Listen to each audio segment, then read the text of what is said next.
Hey guys, I'm Brent Rose, writer and Magic Dragon. So if you're a human living on the surface of the earth, by now you know that e-cigs and vapes are everywhere. But perhaps you didn't know it's billowed into a $2 billion a year industry. That's a lot of money to be spent on what is literally vaporware. But all is not rosy for these tokers. The FAA recently banned vapes on a plane, starring Samuel L. Jackson, citing the fact that they can contain harmful chemicals. The more times you heat it over and over and over again, that contributes to some of the carcinogens or formaldehydes that we see in e-cigarette aerosols, according to some recent research. Couple that with tales of exploding batteries, child poisonings, and all kinds of other bad stuff, and you've got to wonder what the hell is going on here. How much of this would a kid have to drink in order to be harmful? One sip can potentially kill a child within 20 minutes or so. Well, today we're diving into the world of vaping to see if we can find out. So I'm heading to USC's Health, Emotion, and Addiction Laboratory to talk to some of the top researchers in the field.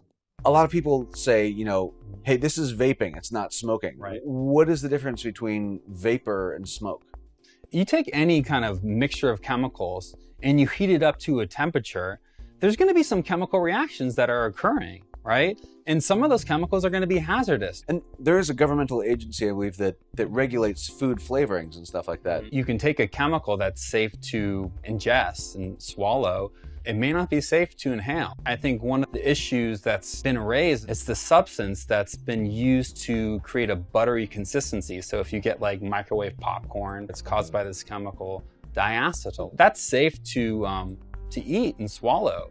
But inhaling, it's a different story. Workers in these plants that were creating these bags of popcorn that have, the diacetyl buttery flavoring, were developing this rare lung disease. Companies are putting diacetyl in their e-juice because you need something to create that viscosity. So we've got this like popcorny flavor Right, okay. that we know when inhaled causes this major lung problem. And yet these companies are putting it directly into juice that is meant to be inhaled. Right. Is that right? But we don't know whether if you vape it has the same effects. It could have very little effects or it could have equally severe effects. So we're trying to study that right now. That kind of raises a point. This is all so new that we don't know anything about the long-term health effects. Is that about right? Exactly right. So I'd like to talk a little bit about what's in these various liquids. We know that nicotine is very toxic if ingested. We've got these little bottles here. They've got, fruity pictures on them. How much of this would it take to kill a kid? It might only be 1 or 2 milliliters. Now, a sip of your coffee that you take, or even a child's sip, is about 5 milliliters. So it would just take a sip to kill a kid, and yet we don't really have child-proofing on these. Why is that?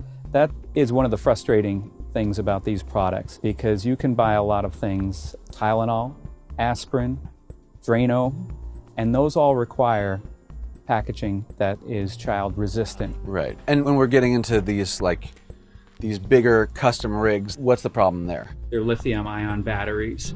And what's happening is that people are maybe overcharging them, using improper chargers. In addition, they're carrying extra ones in their pocket. And if your phone's in there, if your key's in there, anything that has metal on metal contact can start a fire. So we've seen burns to legs, the groin region, but also these have exploded, for lack of a better word, when people have been having it close to their face. And we've seen bad burns to the face and to the neck region and the upper chest from these batteries exploding.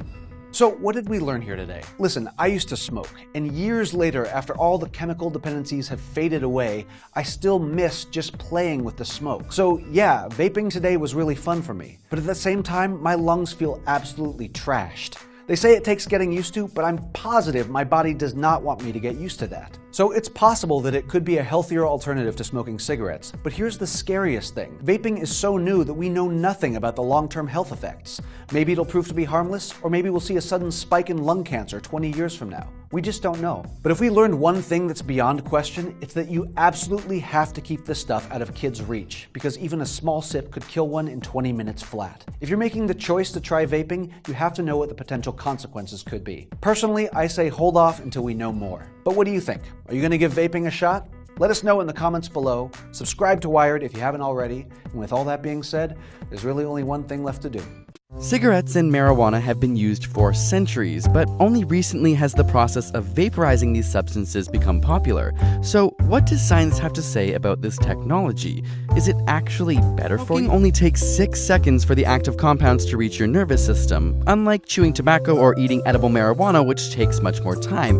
but you have to inhale smoke in the process. This smoke consists of partially burned particles which creates tar in your body, has cancer-causing effects, blackens teeth, and destroys taste buds. This is where vaping comes in. If you can heat the active components enough to become aerosolized without starting a combustion reaction with the other compounds, then you theoretically get fast effects without the damage of smoke inhalation. Vaping typically involves a glass or metal chamber which has an electrical current passing through it. This way it can heat to a controlled temperature, creating a vapor with minimal combustion, meaning you inhale much less smoke. Current evidence does indicate that vaporizers administer nicotine with far less adverse effects due to decreased carcinogenic products and smoke inhalation. But less harmful does not mean safe. E-cigarettes with added flavoring such as blueberry or grape have been found to contain other harmful chemicals, and secondhand smoke is still an issue. Exhaled particles from vaporizers known as ultrafine particles are known to affect pulmonary health. Others are worried that because these e-cigs are deemed healthier, that they're becoming more appealing for young people. A study reported that continued use of e-cigarettes for teens in grades 6 to 12 had increased from 6% to 20% over 3 years. On the other hand, much of the information we have on the adverse effects of smoking comes from long-term studies, with cancers appearing much later in life. Since vaporizer use is relatively new, we simply don't have the same access to longitudinal studies. So we'll wait to see what the future brings.